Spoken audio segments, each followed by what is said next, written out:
Watering kills more January seedlings than cold ever will in the UK.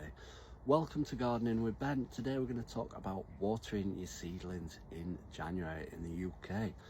Now, there's plenty of seeds that you can start this month, including the ones that I'm growing, which I keep talking about, which are the chilies, the peppers and the aubergines.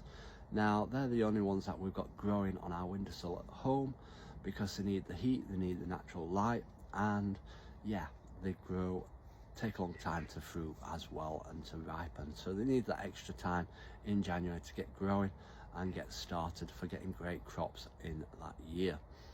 Now, obviously it's warm in a house, but it can also be cold at night, so they don't always dry out too fast. They'll keep a bit of moisture in them, and yeah, overwatering can cause issues to the plants.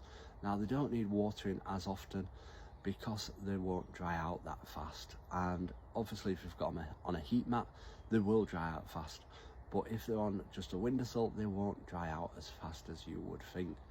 And sometimes overwatering can affect the roots and cause them to rot and end up with issues with growing in the long term.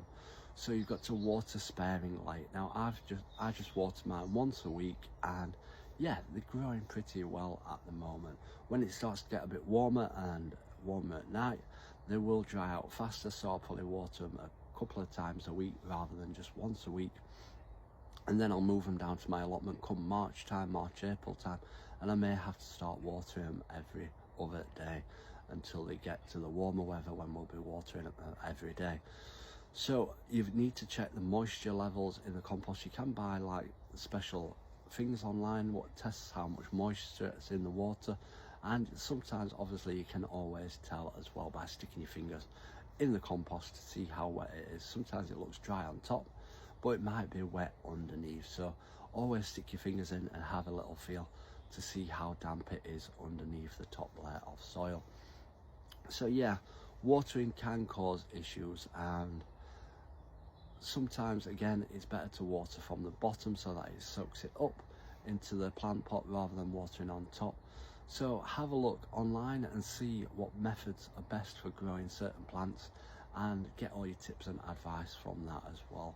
So just be careful when watering your plants.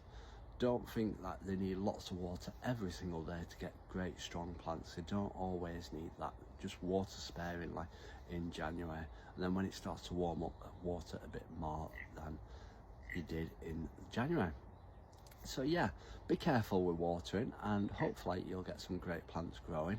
Let me know if you're growing any seeds in January, and stay up to date by following us and seeing when we sow all our seeds, because we'll be sharing all those videos in the months to come.